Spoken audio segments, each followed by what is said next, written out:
Caros estudantes, boa tarde. Eu sou o professor Carlos Bartel, professor de História, e estou aqui no nosso canal conversando sobre História para falar um pouco sobre cidade e estado, né? Nós estamos seguindo aqui uma linha de estudos da história antiga oriental, história antiga clássica, né? E novidades de abordagem da história antiga. E o nosso tema de hoje é cidade-estado.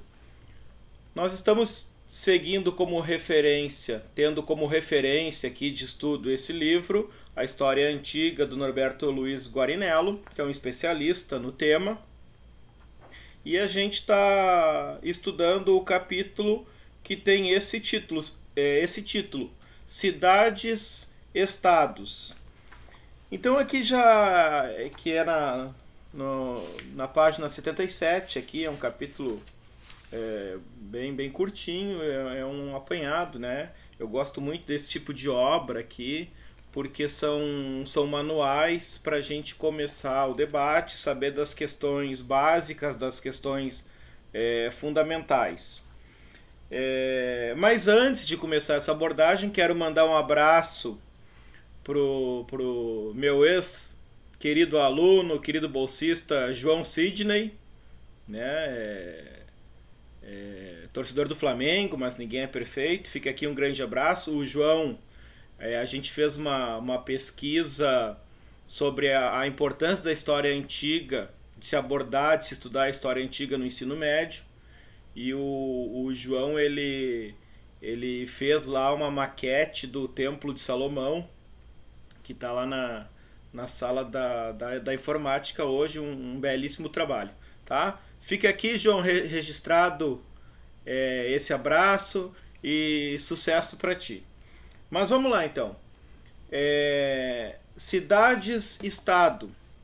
Então a primeira questão, né, que a gente tem que pensar, e é esse o propósito do nosso debate, o que é uma cidade? Por que essa necessidade de viver em cidade? Então a cidade ela é uma forma de organização social que ela vai se difundir num determinado período histórico ali na região do Mediterrâneo, na região que vai lá da Turquia, né, da Ásia Menor, vamos dizer assim, até onde fica a Espanha hoje. E essa configuração que a gente vai analisar aqui, ela surgiu, né, ela começa a se difundir, aliás, né, porque já cidade-estado já existe lá na Antiguidade Oriental. Nós temos cidades-estado lá que tinha como centro da vida social o templo e o palácio. Mas agora essa cidade-estado, que nós vamos chamar de polis, ela surge a partir do século 8 a.C., né? Comunidades organizadas em forma de cidade-estado, comunidades organizadas nos centros urbanos. E eu lembro aqui que a cidade de Atenas, ela foi fundada no século 8 a.C., e a cidade de Roma também, 753 a.C., conforme a lenda. Então se remete à fundação de Roma e de Atenas ao século 8, só para dar o exemplo aqui de algumas grandes cidades da antiguidade, né? Porque também a população que vivia nessas cidades ela variava muito. Nós temos desde pequenas cidades com 1.000 pessoas até cidades bem maiores ali com 30 mil. Mas então o período histórico aqui é o século 8. A partir daí a cidade ela surge como uma norma, né? Isso aqui é o que diz o nosso autor. E por que surgiu ali? Surgiu conforme o livro que nós estamos seguindo, por três, né? O livro cita três características. Surgiu por uma necessidade de trabalho, de terra e de comércio. E eu ainda vou citar uma quarta característica, a necessidade de segurança. Tá? A gente tem que ter segurança para poder exercer o trabalho, tem que ter segurança para possuir a terra, né? A questão da propriedade se faz presente aqui, e tem que ter segurança para poder comercializar. Tanto a segurança para não ter a sua mercadoria roubada, mas a segurança jurídica para saber que os contratos, que as combinações feitas em determinada cidade, elas vão ser cumpridas, terão garantias, né? E a terra aqui da cidade, ela é dividida em terras de cultivo e terras de pastagem. Agora, tem duas instituições que são anteriores a essa forma de organização social, que são as famílias, a família, e a família que a gente vai conhecer como gregos e depois como romanos, elas não são fundadas nos laços de sangue, elas são fundadas nos laços religiosos. Então, a religião também ela precede a existência das cidades. Então, a religião e as famílias elas vão servir como linhas mestras para a criação desses núcleos comunitários aí que serão as cidades. Tá? Então as cidades vão ter alianças familiares, né? E nessas cidades o mais importante, as pessoas mais importantes são aquelas mais antigas ali, né? Elas são, bem dizer, os donos do poder. Na Grécia vão chamar esses habitantes mais antigos das cidades, em Atenas aliás, de eupátridas, né? Os bem-nascidos. E em Roma serão os patrícios, né? Esses são os descendentes dos ancestrais, dos fundadores das cidades. Tá? Então, mas antes de a gente avançar, falar um pouco da cidade aqui, falar um pouco do Estado. Que o Estado ele serve para organizar a vida social, para administrar, para administrar as questões de interesse coletivo. Até hoje em dia aí, né, se criou uma falsa, como é que eu posso dizer, um falso conflito entre público e privado, né? Ou tem que ser público, ou tem que ser privado, né? Quer dizer, como se as duas não pudessem estar articuladas ali num movimento ordenado. Então, assim, o Estado ele dá conta do interesse coletivo, tá? Ele está ali para administrar, para gerenciar, para organizar o bem comum. E também nesse contexto tem o bem privado, que também está na cidade. Então nós temos o Estado, que seria essa máquina, esse conjunto de instituições que serve para coordenar a vida em sociedade. Nós temos a sociedade, né? Então tem uma relação Estado e sociedade, e entre as duas, fazendo a articulação entre esse segmento, a sociedade e o Estado, nós temos o governo, que na antiguidade geralmente vai ficar ao encargo de um rei, mas a cidade ela vai ter também outros segmentos e não vai depender apenas do rei. Então algo muito importante na cidade antiga são as assembleias, né?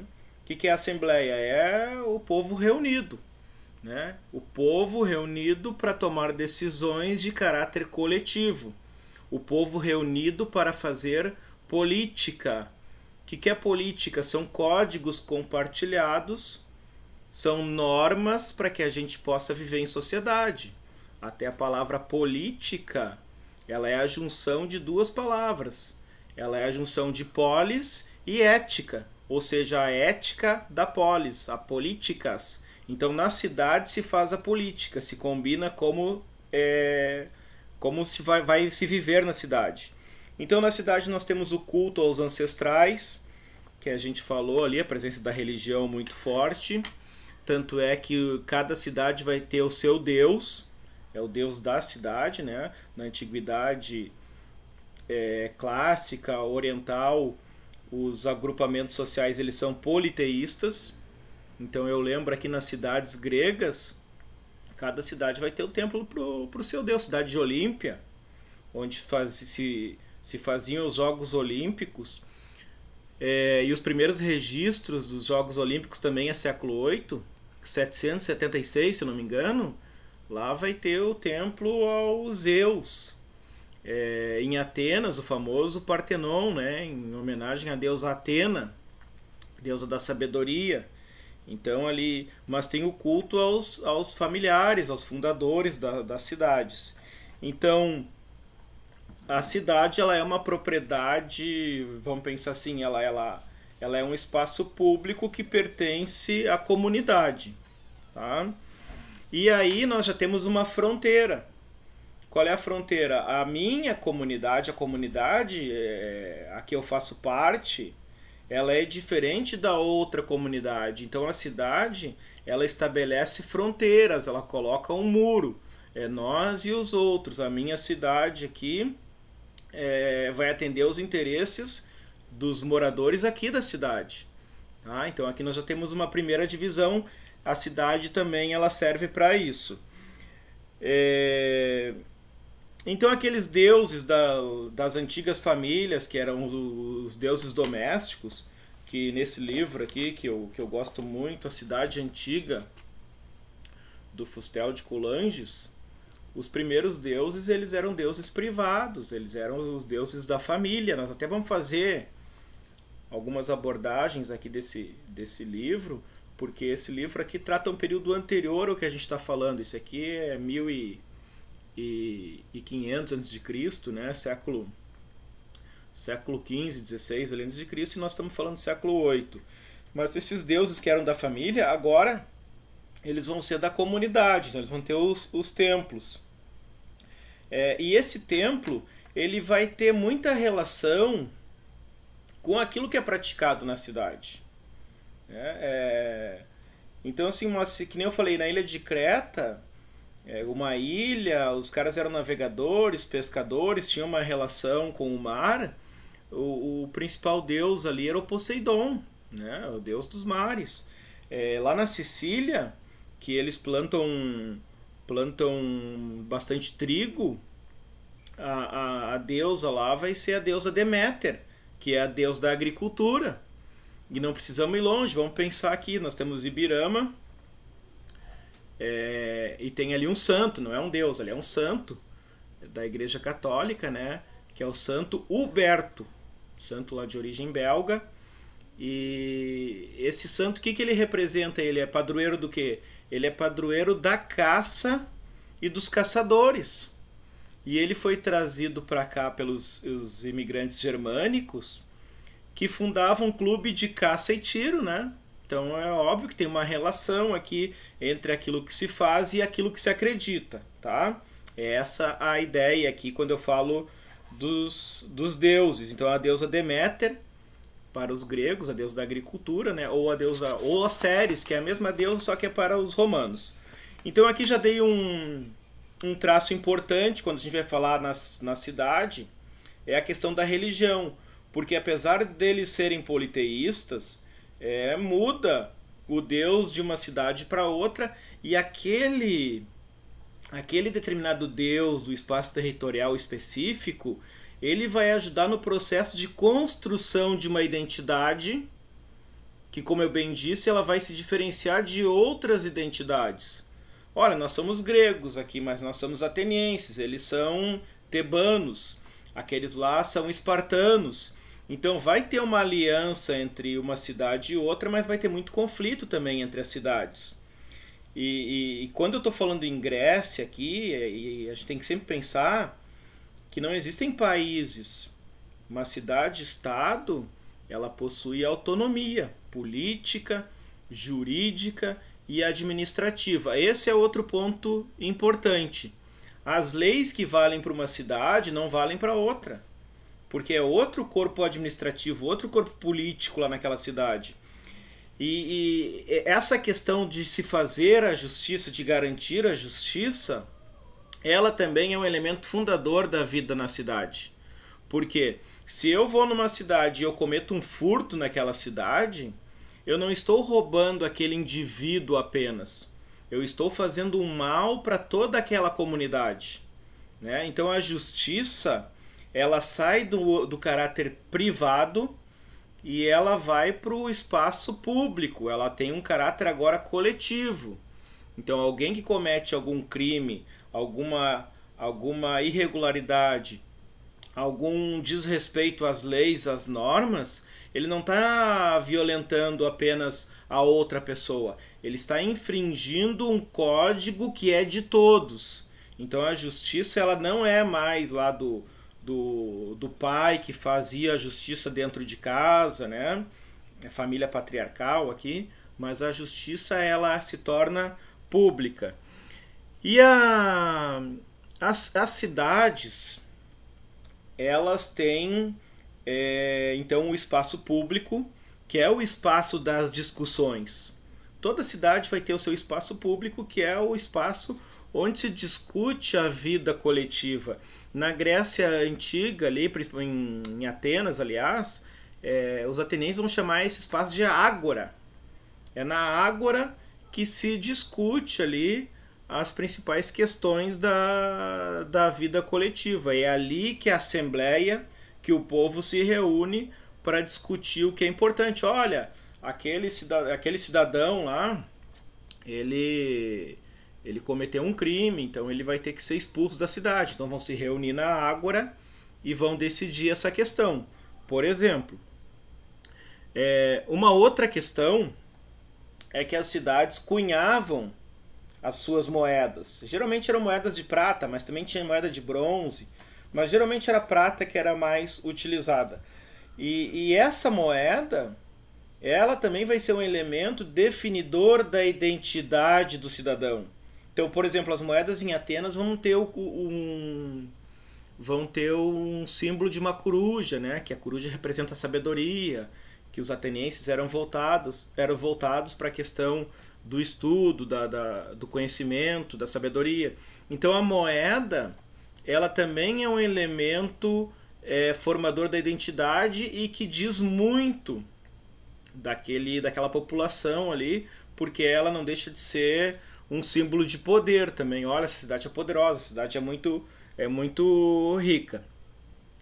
Bom, eu falei aqui linhas gerais acerca da cidade-estado, né, que existe uma diferença entre quem mora numa cidade e quem mora em outra, mas não significa que todos os habitantes de uma cidade eles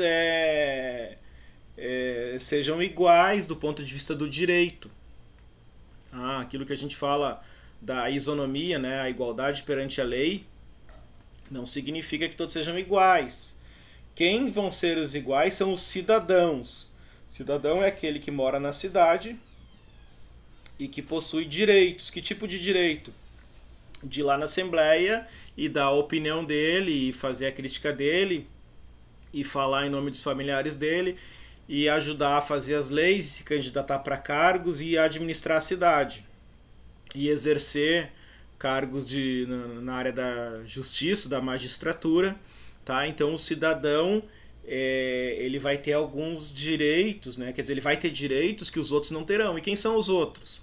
Bom, isso varia de cidade para cidade. Por exemplo, o estrangeiro, ele não é um cidadão. Não, tem um grupo de comerciantes que vem aqui em Atenas estabelecer o comércio, e eles têm lá o grupo deles e que tem vínculo com outro lugar lá onde é produzido o que eles vendem, mas eles não são cidadãos.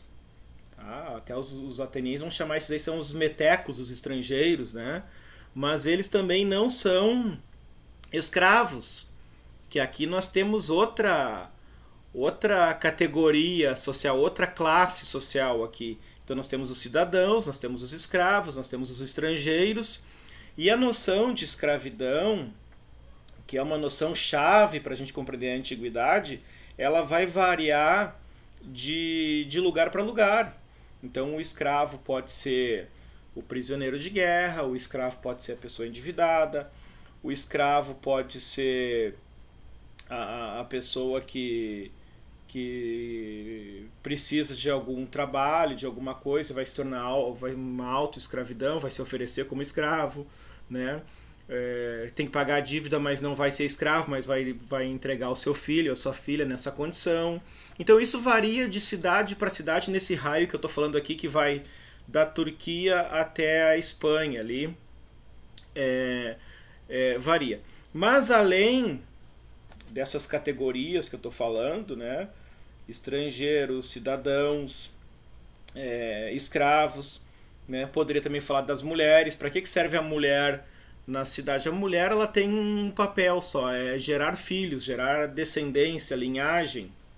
Então o casamento aqui ele já não se dá, as pessoas não casam buscando a felicidade, a realização de viver junto, né? Elas casam por uma necessidade de continuar a sua linhagem, tá? Grosso modo é isso. Mas tendo a propriedade privada dentro da cidade, que vai ter os espaços públicos, mas vai ter a propriedade privada, nós vamos ter também uma divisão entre ricos e pobres. E aí tem algo bastante interessante que o autor fala aqui, é que nessas cidades da antiguidade vai surgir aquilo que a gente conhece como escola. Claro que não é uma escola para todos, né? Não é todas as crianças têm acesso à escola, não é isso. Mas vai surgir aqui a ideia de escola.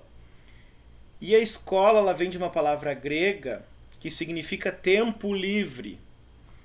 Então, assim, tem tempo livre para quê? Para acessar o conhecimento. Então, quem é que tem tempo livre? Até hoje, né? Quem é que tem um tempo mais livre? Quem é rico, quem tem dinheiro, quem tem condições, ou os mais pobres? Né? Quem tem tempo livre, tempo livre com qualidade. Não estou falando do cara que está desempregado tem tempo livre. Quem está desempregado tem que procurar emprego. Agora, numa condição, o pobre trabalhando e o rico trabalhando, quem é que tem tempo livre? O rico. Então o rico ele vai buscar conhecimento. Então essa escola é para uma classe mais abastada. Tá? E aí nós vamos ter a figura do professor. Então esse professor ele vai ir de cidade em cidade ensinando os filhos dos mais ricos. Tá? Então aqui tem a ideia de escola, a produção de livro em grande quantidade, daí tem um aumento das fontes de pesquisa também. E essa escola aqui ela serve também para formar o cidadão. Né? Cidadãos, não é cidadões, mas existe a palavra cidadãos, viu? Inclusive eu já provei isso, uma rua aqui no Dalbergia que se chama Cidadãos Livres. Mas aqui eu estou falando dos cidadãos que surge a partir da cidade. O cidadão é aquele que vive na cidade. Então é isso, a escola ela vai ajudar a formar os cidadãos. Vamos pensar aqui em Esparta. Quando a criança nasce, ela tem que ir para a escola lá a partir dos 7 anos para transformar essa criança num guerreiro. Então lá ela vai ter aula de ginástica, ela vai lutar, né? O outro vai aprender a escrever, vai ter conhecimento a matemática, as ciências lá para poder governar, para poder administrar. Essas crianças vão ter exercício lá de oratória para bem governar, para administrar bem, né? Agora me lembrei também o seguinte, outro espaço de reunião do povo era o teatro, né? Então o teatro, ele muitas vezes ele tem um caráter pedagógico. Ele está ali ensinando, compartilhando a cultura, formando a identidade e é um espaço de reunião dos cidadãos, tá? Então aqui já falei religião, escola, moeda, família, segurança, propriedade privada, são algumas características, o trabalho, né? Então tem os camponeses também, trabalham no campo que está dentro de um espaço da cidade, né? Então aqui, ó, esse campo aqui pertence a essa cidade, vocês que são da outra não podem vir aqui usar a nossa terra. Então tem a ideia de propriedade, a nossa, né? E o comércio que eu mencionei. Porque a religiosidade, a gente consegue compreender muito da identidade, da maneira de comportamento, muito da história a partir desse fenômeno que é a religião. A questão da política, né? A política é um fenômeno da vida urbana, da vida em sociedade. Tá bom? Então, sobre cidade-estado, são essas as questões fundamentais para a gente avançar. Quero, por fim, indicar esse outro livro aqui, nessa nossa transição da Idade Antiga Oriental para a História Antiga Clássica, né? Temos na biblioteca do Instituto Federal. E quero desejar a vocês todos uma boa semana e bons estudos. Um abraço do professor Carlos.